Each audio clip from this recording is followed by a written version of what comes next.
Representative Marvin Nelson, our candidate for governor for the North Dakota Democratic NPL. Marvin has been someone that has been fascinating for me to work with. Marvin's the type of person in the North Dakota legislature, when he gets up and speaks, everyone on the floor listens. Republicans, Democrats, everyone in between. They know that what he has to say will matter, and that oftentimes if there's a vote that we take and everybody votes yes and Marvin votes no, everybody thinks, what did we miss that Marvin saw? So he is a thoughtful, compassionate leader, and we would be so fortunate to have him in the governor's mansion. Marvin.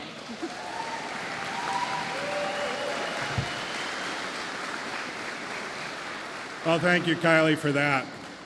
And I guess starting out just a little bit with, I know there was a rumor going around that if you voted for Burgum in the primary, you couldn't vote for Nelson in the fall. And so I know nobody here voted for Burgum, but if you have any friends that did, make sure they know that they're totally free to vote for Nelson in the fall.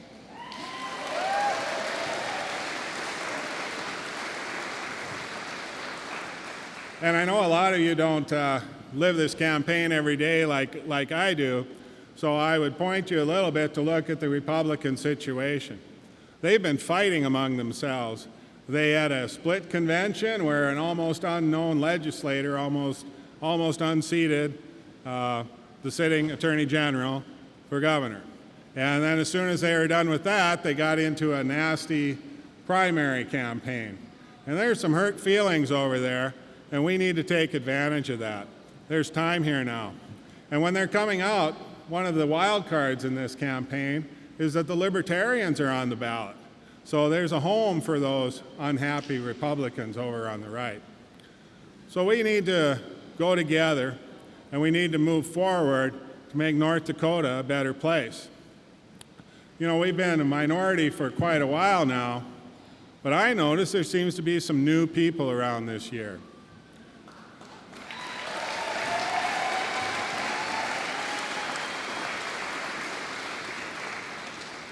And I notice that what it's about is the same thing that's threatening our country, is threatening our state.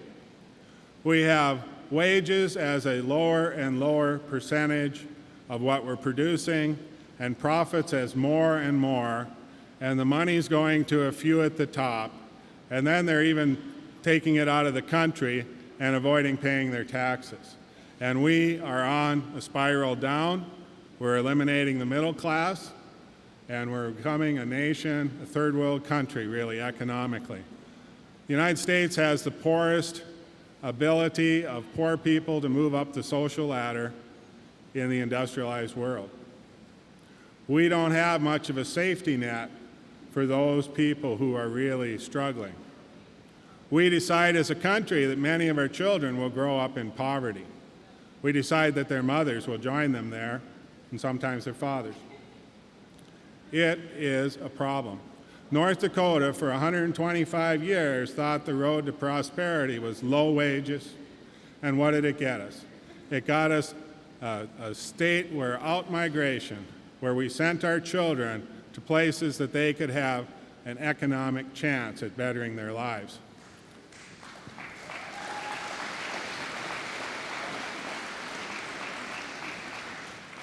We had this brief moment of apparent prosperity where many people did do quite well, and people came from all over the world to do that. But many people did not participate in that. What they got to experience instead was often higher rents and higher costs, and maybe a little bit higher wages. A lot of people out here are really struggling. We are a state of working poor. When we look at our social programs are increasing. Our social programs are not increasing with the so-called welfare queen type. It's food stamps, housing assistance, heating assistance, all those things where people are working and often working more than one job, but they are not making enough to be making a living. And we need to change that in this state.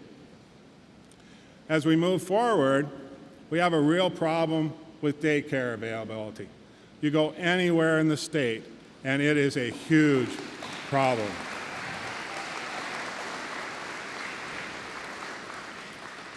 Fargo's the only place in the state that meets the goal of having half as many available licensed slots as there's potential need for them.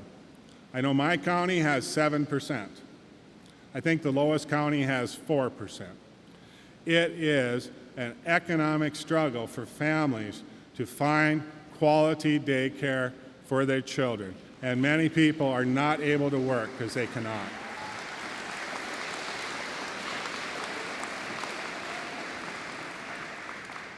And North Dakota hasn't treated women very well.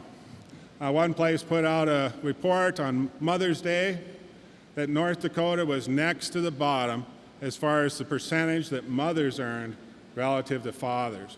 We have a whole economy that's not there because women are not being fairly treated.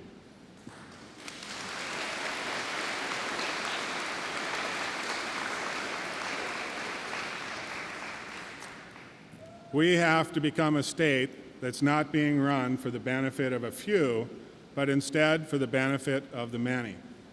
And we have had a history of that.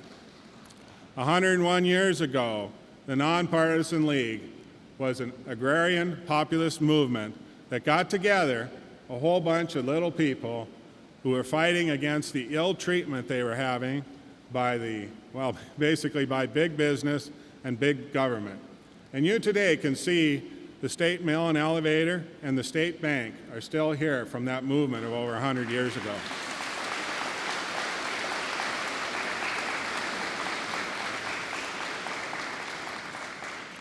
We need to have a safety net for people, and one of the problems with our government is that it has become disconnected from the people of North Dakota. When I look at our workman's comp system, WSI, just Thursday I was talking to a wife of a man who'd spent about 40 hours under a big tank out in the oil field. He had severe head injuries, severe back injuries. He was in tough shape. He suffers from convulsions now. He has trouble concentrating. He can't look at a computer screen for more than a few minutes. And what's happened is he's been in a constant battle with WSI that they've been trying to take his benefits away from him because he's not compliant. Because they'll tell him, do this studying and you got 9 hours of work at a computer terminal. And he can't do it. So then they say he's not compliant and they want to take his benefits away. So they're fighting with him every day. Just this last couple weeks ago, he was supposed to be sent for an independent medical examination in Minnesota. The man can't travel by himself. If he went into a strange airport, he'd never come out. The WSI would not approve a ticket for someone else to fly with him. So finally, out of their own personal expenses, his wife got a plane ticket. It cost $1,600.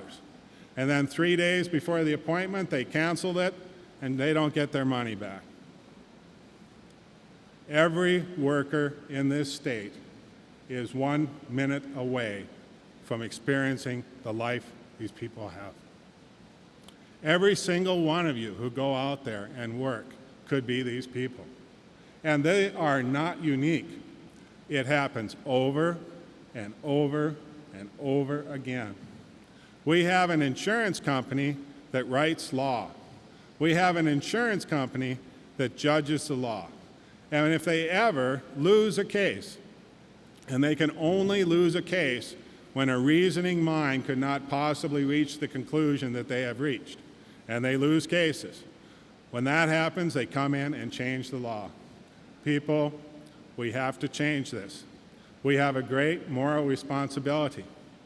We had the fire chief in New Rockford went out on a car accident. He had a heart attack at the car accident. Health insurance goes, you're on call, you're working. It's a WSI problem.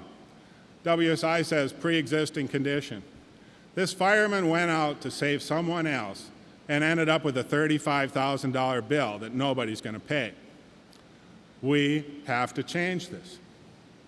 And we have many people who have gone through this. I talked to volunteer firemen this last session in the legislature. We took away all disability benefits from self-employed volunteers. If you know a farmer who's a volunteer fireman, who's out there risking his life and limb, if he gets laid up, he will get nothing from the state of North Dakota. If you know a housewife who's an EMS, and she goes out there and she gets hit by another car coming by, and she's laid up, she will get nothing from the state of North Dakota. We have to take the governorship in order to change the administration, and we have to take the legislative seats to change the law. And we must do this.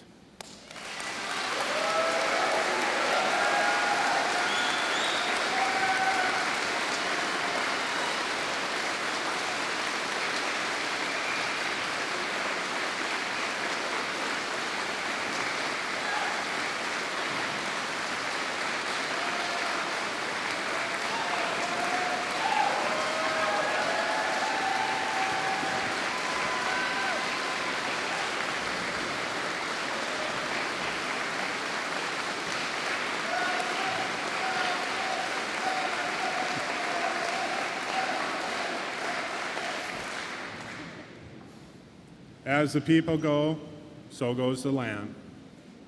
Our Industrial Commission doesn't care when the companies destroy the land. We have thousands of acres of destroyed land from the last oil boom. Thousands of acres. And the cancer is spreading every year. And all it's done is it's pushed down the road and said that there's nothing really we can do, and so on. But what's really scary now is now we have the Bakken over most of western North Dakota. The same people are running there. The same people are looking out for our land, and the problem comes, they don't look out for our land. We're wasting North Dakota if we let these people stay in power.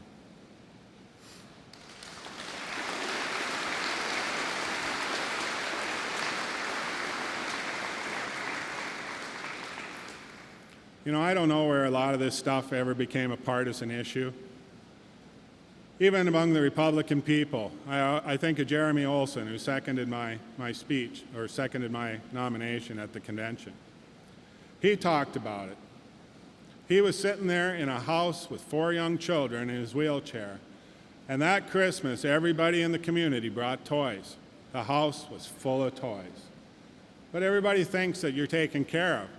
And he was getting $200 a week on disability, and he lost the house, and he lost his business. And this year we changed things. We took away the $200. I don't know how people can let such pass. And I've come to the conclusion it's only because they don't know. And so I ask for your help. Tell your friends, tell your neighbors, tell the people that you meet that we have to change this. I cannot win this by myself. I can only win this with you, because only with you will enough people know what needs to be changed. I thank you.